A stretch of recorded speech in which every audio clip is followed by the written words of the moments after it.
देते हैं सबको और सबको ये दिशा निर्देश हो जाता है कि इस लोकसभा चुनाव में हमारी भूमिका क्या रहेगी।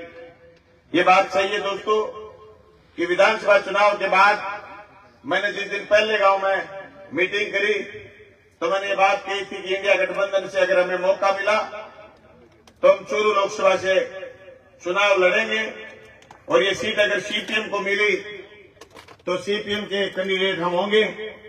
मैं गांव गांव धन्यवाद करने गया था, हर चौक में ये बात बोल के आया। मैंने ये बात भी बोली अगर गठबंधन में हमें सीट नहीं मिली तो हम गठबंधन का धर्म भी निभाएंगे। हालांकि अभी गंगानगर और सीकर की बात चल रही है इंडिया गठबंधन में सीपीएम को टिकट मिलने की, लेकिन पूरे देश में जो इंडिया गठबंधन बना हुआ है उस गठबंधन की जिम्मेदारी है कि गठबंधन किस लिए प्रकाश में आया। देश में जिस तरीके से मोदी और शाह का राज, जिस तरीके से मोदी और शाह इस हिंदुस्तान में अपने 3 दोस्तों के साथ मिलकर के वसूली भाई का धंधा कर रहे हैं। आईटी, सीबीआई, ईडी नाम के 3 बदमाश अपने साथ लेकर के दोनों आदमियों ने जिस तरीके से हिंदुस्तान की व्यवस्था बनाई, इसके खिलाफ देश की बहुत सारी पार्टियों ने मिलकर के इंडिया गठबंधन का निर्माण करा। मैं तमाम साथियों को सतर्क करना चाहता हूं कि हमें बहुत गंभीरता के साथ ये सिर्फ लड़ाई राहुल कस्वां की और सिर्फ लड़ाई कांग्रेस पार्टी की, सीपीएम पार्टी की नहीं।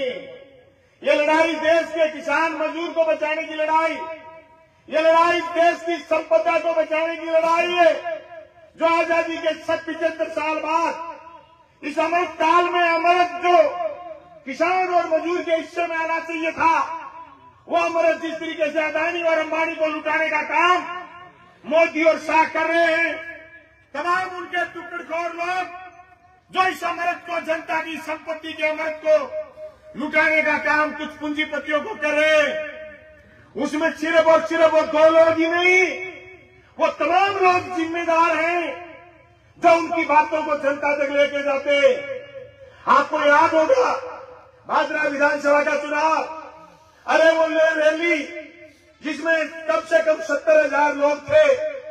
किसान यहाँ का मजदूर, यहाँ का सीधा साधा आदमी बलवान पूनिया के पक्ष में वोट डालना चाहता था और उन्होंने 1,16,16 वोट भी डाले, लेकिन वो सट्टे लगाने वाले लोग, वो जो 2 नंबर की पूंजी लगाने वाले लोग, जो पैसे के बल पर लोगों को खरीद लेना चाहते थे, वो लोग आज देश की सत्ता को तीसरी बार फिर काबू करना चाहते हैं।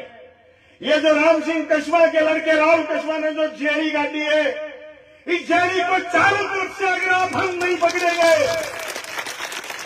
तो हमारा किसान का अस्तित्व नहीं बचेगा। मैं सही बता रहा हूं आपको। हमारी लड़ाई ये कुर्सी की लड़ाई नहीं थी, हमारी लड़ाई पार्लियामेंट में बोलने की लड़ाई थी, ये सवाल उठाने की लड़ाई थी जो जिम्मेदारी हम सब मिलकर के राहुल कस्वां को देंगे।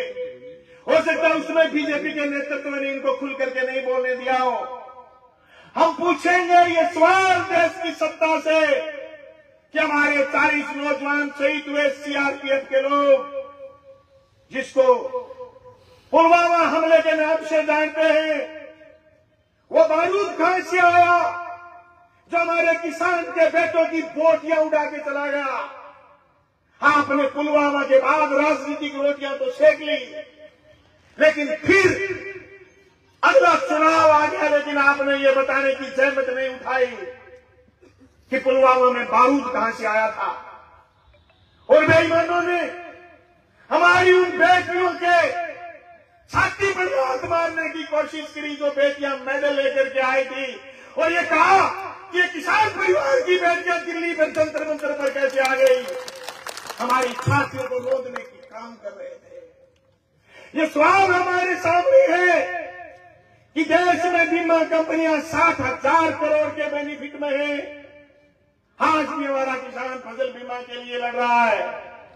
जरूर बाजरा से आवाज उठाने वाला आदमी विधानसभा चला गया था, राहुल कस्वां ने प्रयास करा होगा, लेकिन आज भी हमारे किसानों के सामने ये चुनौती है। आज भी हमारे बेटे जो सुबह 4 बजे उठ करके दौड़ धूप करके खून पसीना ले करके देश की सीमा की रखवाली में जाते थे, जिनको बड़े गर्व के साथ हम फौजी कहते थे, अगर वो शहीद हो जाते तो पूरा का पूरा इलाका निकल जाता उनकी शहादत को सलाम करने के लिए। हमारे चूरू, झुंझुनू और सीकर के लाल जो देश की सीमा की रक्षा करते हुए शहीद हो जाते थे, बेईमानों ने वो भी नहीं छोड़ी। अग्निवीर रूपी दानव हमारे सामने खड़ा कर दिया, और वो तो अग्निवीर का एक अग्निवीर राहुल कुशवाहा को भी बनाना चाहते थे, लेकिन हम कहते हैं, उनको चुनौती करते हैं कि आपकी अग्निवीर भी बंद होगी और राहुल कुशवाहा पार्लियामेंट भी जाएगा।